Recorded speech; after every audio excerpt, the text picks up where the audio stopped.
Good morning. Good morning. Good morning. Good morning. I have a message for you today.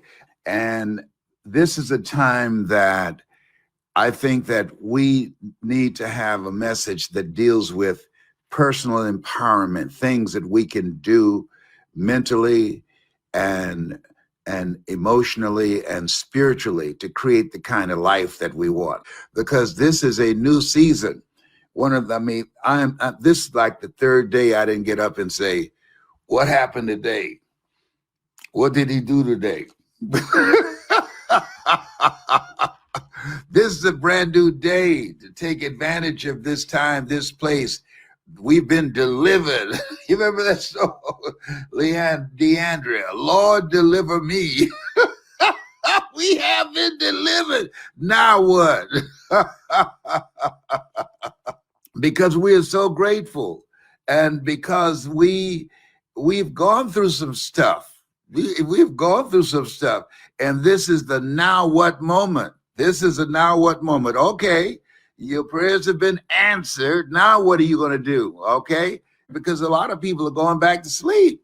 No, this is a time to work your gift. This is a time to work your gift. People ask me, what is it that you would suggest that I do, given the unemployment situation, given the delay on all of the types of things that people have been looking forward to in terms of the relief check and just the economy bouncing back? What are the things that people can do in the meantime, in between time? Well, this is a brand new day. This is a different economy.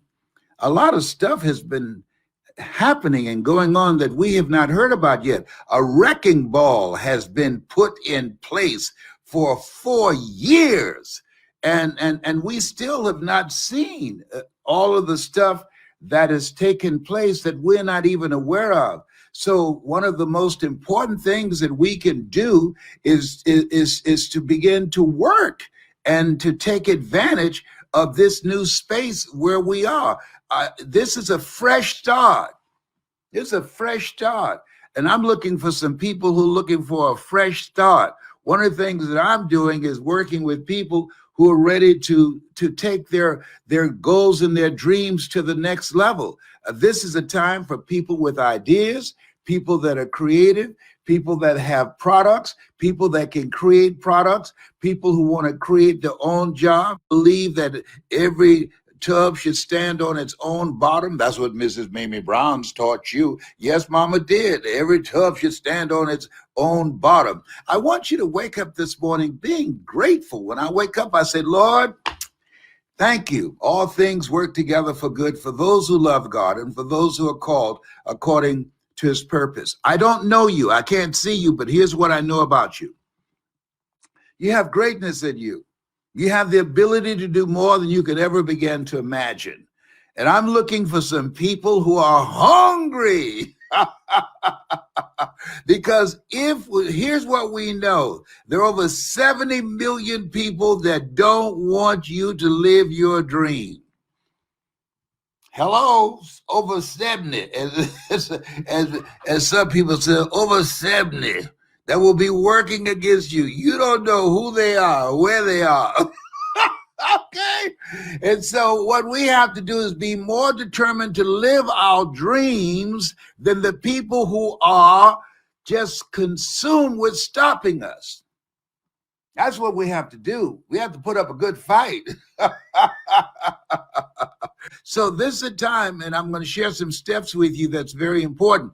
Because when I became a speaker and I started my business and several other businesses, it was against all odds. You hear me? Against all odds. With no college education and nobody who looked like me that was doing what I'm doing now. But now you see motivational speakers everywhere. Everybody's saying, I'm a motivational speaker. If you were to help people, you would say, well, the only thing I can do if I want to help people become a preacher. But then when I start doing this, now there are people who say, wait a minute, there's another option. There's another way. See, what we have to do now is we are in a creative mode. everything that happens is for our good. All things work together for good for those who love God and for those who are called according to his purpose. If you don't know anything else, you know that. You know that. When we look at what has taken place and where we are right now, this is a fresh start. And we want to take advantage of this. This is no time to relax and say, we did it. No, we did not. This is a fresh start. This is a new beginning. This is the time to build legacies. This is the time to be motivated, get the family involved, get the kids involved, and get focused on what your goal and what your dream is. And what is it that you're going to do now that we're in this place? What is it that you're going to do with your talent? This is a time to work your talent. I remember when I decided, Wesley, Margaret Ann, Leonard, Angelo, listen to me. Listen to me. Sharon, I'm going to buy my mother a home. I'm going to do that. Are you guys going to join me? What are you talking about? I said, I'm going to buy our mother a home. Are you going to join me?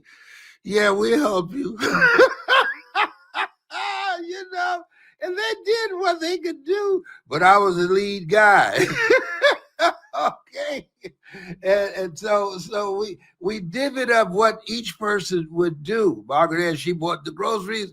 I paid the bills. Wesley was in Vietnam fighting for our country and got a Purple Heart. Yes. See, when you have a new chance, see, life is cyclic. It's like a roller coaster. Sometimes you're up, sometimes you're down. Sometimes things go well, sometimes they don't go so well. So this is a period. This is a new season. Listen here. This is a new season in your life, in my life, in our life. And now we want to work. You want to work your gift.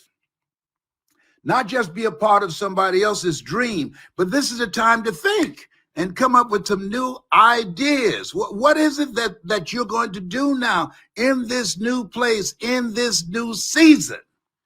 See, there's never a shortage of money, just a shortage of ideas. There's a shortage of thinking. When these foreclosures, when the various restrictions that will be lifted, and they will be eventually, all the stuff that's happening right now, what we have to do, it's better to have a plan and not need it than to need it and not have it. And I'm saying to you, find something that's you. Find something that's you. Write this down. Your voice is your superpower. No matter what business you're going to go into, your voice is your superpower. If you understand that, you believe that, just put yes in the comment section. Yes in the comment section. Your voice is your superpower. If you're involved in sales, your voice, you got to be able to sell. If you're involved in multi-level marketing, real estate, insurance, the financial, you've got to sell yourself. It's very important. Your ability to make a point, the ability to influence people, the ability to make a greater impact. In the beginning was the Word. The Word is powerful. One of the things I can share with you, now you're talking about what is the superpower? What are you talking about? Something that gives you an advantage. I was labeled educable, mentally retarded. Everybody counted me out. And then when I met Mr. Leroy Washington, I was in special education at Booker T. Washington High School in Miami, in Liberty City, in Overtown, moving back and forth, where Mama was promising rent. And he said, young man, develop your mind. Young man, be mindful of who you're around. Young man, once you open your mouth, you tell the world who you are. Those three things are very important. And so with the first one, here's what I want you to do. I want you to go to hungrytospeak.com, hungrytospeak.com, because there you're going to find some medicine for the mind, some power for the mind, and it's called Choosing Your Future. It's a series that I recorded, and at the time I got through with that, that's when I made my first million. That's when I made my first million. People say, what's the most difficult thing you've ever done? Making $1 million? No, the most difficult thing I've ever done, to believe that I could do it. Given my circumstances, born in an abandoned building on a floor, not knowing my birth parents, being a foster child and then adopted, being labeled educable, mentally retarded, put back from the 5th grade at Douglas Elementary School into the 4th grade, and failing again at Booker T. Washington High School. To overcome being in a culture where you are marginalized, where you have the complexion of rejection, to believe that I had the ability to do it. I remember there was a program when I was a kid. Millenniums don't know about that. They weren't here then. They used to have a program called The Millionaire. And John Beresford Tipton would give Michael Anthony $1 million to give it to a particular family. And after the program would go, somebody come to the house and knock on the door. I would jump up and run to the door. Mama would say, where you going, boy? I said, I was checking to see if that's the man with the check. She said, if you don't sit your behind down, if he had $1 million check, somebody would have busted him in the head by now. You know what? We got a fresh start. This is dramatic. God has been in the midst of all this stuff. And now we want to take advantage of it. Now we want to milk it. This is our time. This is a time to get it done in 21. And part of that process is what's going to be different about you. What's going to be different? This is a time to take it up, to step it up. This is the time to take your performance, to take your focus to the next level. What's going to be different about you? See, the people that are going to maximize this, the people that are going to capitalize on this, the people that's going to make this year, 21, the year to get it done, are the people that are hungry. You got to be hungry. When people are working against you, when there are systems and things in place that are designed to hold you back, you got to be hungry. Things have not changed that much that you can't be hungry. If you're not hungry, if you don't feel that your goal and your dream is necessary, your dream will end up a casualty. And so you got to get up each day. The people that are hungry, they're the first ones to get up in the morning and the last ones to go to sleep at night. People that are hungry, they have an agenda for their life, of what they want to get out of the day. People that are not hungry, they are part of somebody else's agenda. They just are trying to go through the day. And don't mess with them. Don't criticize them. Leave them alone. My mother had a sign, I always talk about it, on her mirror. Oh, Lord, help me keep my nose out of other people's business. So I'm talking to you this morning because as much as I'm talking to you about this, I'm talking to myself about this. I'm 75. You know, you get 75. Let me share something with you. All kind of stuff start happening to you. You wake up one morning, you start moving. Whoop. I used to wonder, Mama would say, oh, Arthur's bothering. Mama, who's Arthur? Don't worry, boy, you live long enough, you'll find out. Well, I know where Arthur is now. He's on my right hip, and he's been giving me a fit up in here, up in here. Oh, my God. She's talking about arthritis. Thank the Lord for waking me up in my right mind this morning.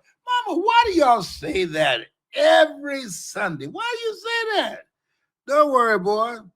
You live long enough, you'll find out. I went to Cancer Centers of America. I lost my passport. I left my identification there at the hospital. I got home and I said, hey, did you see it, John Leslie? No, sir, Daddy. Do you know where I put it? No, sir, Daddy. Who's 75 here? You 36. I'm the one 75. You should be watching me.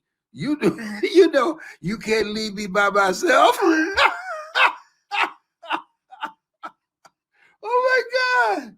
You know, I mean, oh my God. I mean, just little aches and pains coming from everywhere. You say, wait a minute, what's going to come next? I didn't do nothing to deserve this. Oh my God. So I have to take my time going down the steps. My mind is young and vibrant and energetic, but the body said, you better take your time. You better take your time, Mr. Motivator. For your behind fall down these steps. You might be thinking young and motivated, but you better positively take your time going down the steps. Oh, getting older is so humbling. It's so humbling. That's why I think Paul say, pray unceasingly. But this is a fresh start. This is a time to be excited. This is a time to get with some people that you know that's going in the direction of where you're going, that's grateful that they're still here because of God's grace and mercy, and to brainstorm about what we are going to do next. That's what I'm doing with my sons, with my daughters. These are my children here. Yeah, that's just half of them. Lord said, be fruitful and multiply. I took him seriously. I got 5 girls and 5 boys. I smile at you. You'll fail a rabbit test. Millennials don't know anything about a rabbit test. I know they say, what does he mean by that? What's a rabbit test? Don't worry, baby. That's okay. He's a little off. Don't worry about that. I'm telling you. I mean, we got to be grateful and celebrate and have a spirit of gratitude that we are still here, that we are victorious, that we have accomplished some things and have created an opening so we can work our gifts. That's what we've done. That's what we're fighting for, to be in position so we can do that which we are called to do. And trust me, this place where we are, this is not any time for people who are just looking for getting another job, who've been eliminated from the job market because of the coronavirus or because of artificial intelligence. No. This is a time to create. We were created by the Creator to create something for yourself, something that's you, something that's in your heart, something that's your calling. A job you get paid for. A calling is what you're made for. And I decided, I had a goal. What's your goal now? What is it you're going to do? People that don't have goals die sooner than people who have goals. Why? They have no reason to get up in the morning. They need an alarm clock. But when you have a goal, you don't need an alarm clock. No, you don't. You'll get up. And trust me on this. When there's a reason for your life, reasons are empowering reasons. They bring something out of you. Reasons allow you to rise and face whatever life throws at you, because it's going to throw some stuff at you. Think it not strange that you'll face the fiery furnaces of this world. You will, no matter if you give 10% of your earnings. You will, no matter if you've been real good. You will, no matter if you speak in unknown tongues. You will have tribulations. You will, if you've been real good. Yeah, you will have tribulations. Stuff's going to happen to you. Why? That's the way it's set up. Let me tell you something. I have gone through so much stuff. I'm here in Cancer Centers of America, and they gave me a CT scan. You have to drink the solution, and then they scan your body. And they said, oh, we see a little presence of something here. I've said, Lord, look here. Don't you have anybody else? Can you pass this cup to somebody else? Well, come on. What do you mean? What you talking about? well, you need to come back and we're going to give you an MRI. MRI? Oh my goodness. I don't like MRIs. Oh, y'all should be calling and talking to people in places where I've been where they gave me an MRI. From the last MRI I had, I left them a little gift in there. And now that machine, that MRI machine, is on the side of the building.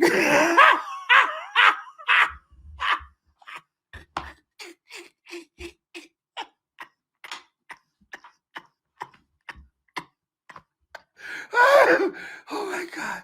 They didn't give him his medication this morning. I'm sorry, Tyrone. I'll be through in a minute. I'm so sorry. I'm so sorry. Yeah.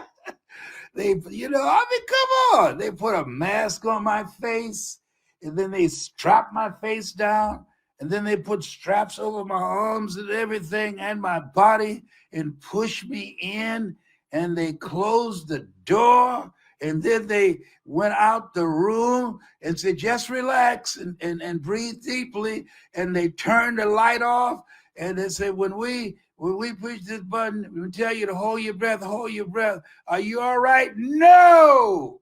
I'll tell you what I did one time. Let me tell you.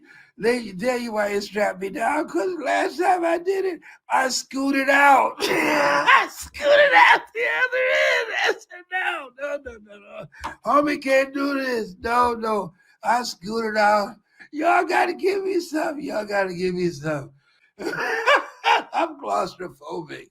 Yeah, when I was a kid, they were playing and locked me in a refrigerator, and I had recalls about all that kind of stuff. So maybe the word got out, so they strapped me down this time. They strapped me down and pushed me in. I called the whole gang, give me the script, not the strength. Give me the script to handle this. I was trying to say the Lord's Prayer, the Lord is my shepherd, I shall not want. I had known the 23rd Psalm since I was a kid. All I could remember was when that light went off, when they closed that door, all I could remember was, the Lord is my shepherd, I shall not want. The Lord is my shepherd, I shall not want. It's amazing.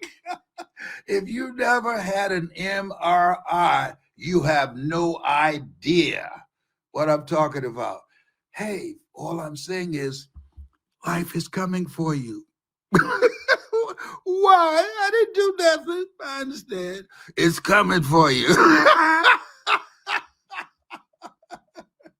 And so, therefore, take unto you the whole armor of God, that ye may be able to withstand in the evil day, that having done all to stand. And so, as you think about yourself and think about where we are right now, we got a fresh start. And we want to capitalize on this. We want to maximize this. We want to get everything we can out of this. We want to milk this time until it expires. You know what Robert Schuller said? He said, tough times never last, but tough people do. And he was right. And we are still here. We are tough. Now we got to do what we have to do until this expires. Nothing stays the same. Everything must change. Nothing stays the same. Listen, Quincy Jones, flesh and blood didn't reveal that to you, but my heavenly Father, which art in heaven. We got a fresh start. It's time to get serious. What is it you want to do? What's in your heart? What is it that you'd like to do before you check out? My goal is to train entrepreneurs. My goal is to teach people how to use their voice and how to promote their business, to promote themselves, to promote their ideas, to promote their products, to create a new chapter in their lives, to live a larger life, because we can. We got it like that. You think God spared us so we can live a small life? No. We're here to do the greater work. So what does that look like for you? We're here to build a legacy for our children and our children's children. And do you realize that most men, when they die, they leave a liabilities rather than a legacy? They're not even thinking about it.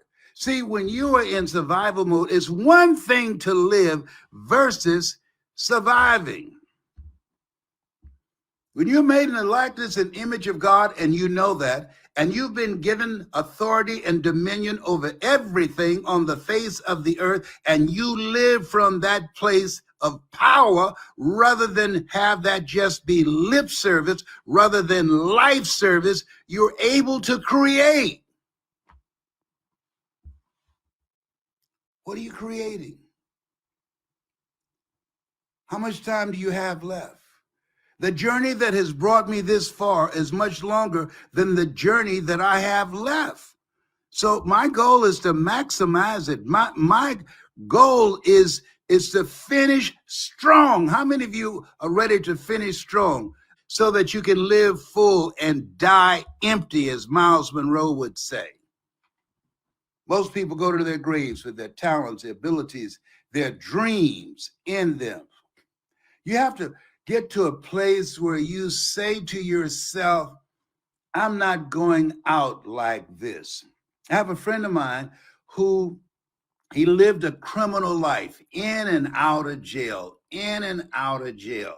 And the last time he got out of jail, he went to the hospital.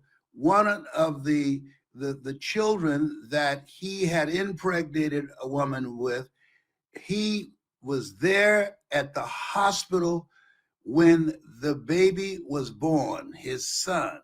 And when the baby opened his eyes, he said that was his rehabilitation. He said he decided in that moment, that was a turning point. In that moment, he would no longer live a criminal life. What will it take for you? Paul said, I must die daily. What will it take for you to die to who you have been now that we have a fresh start? What will it take for you to die to who you have been, to have a fresh start on this day, to honor your commitment to yourself, to get off all your medication, to exercise? I'm talking to myself. And do the things that you know you need to do, Mr. Brown, Mr. Motivator, that will keep you here on the planet longer. So you got to do some things so you can be here. Being here is not a given. You have to work at it. So what's your game plan for being here, for improving your life and putting more life into your years? So when that young sister runs, who announced her candidacy at the inauguration, what are you going to do differently? See, it's one thing say, I want to be here at 90. You're 75 now. I want to be here now. But it's something else when you say, I expect to be here. See, want shows up in conversation. Expectation shows up in behavior. Wow. Oh my goodness. If the shoe fit, wear it. And if it doesn't fit and it's your shoe, wear it anyhow. Oh no, he didn't go there. Yes, he did. You have something special. You have greatness in you.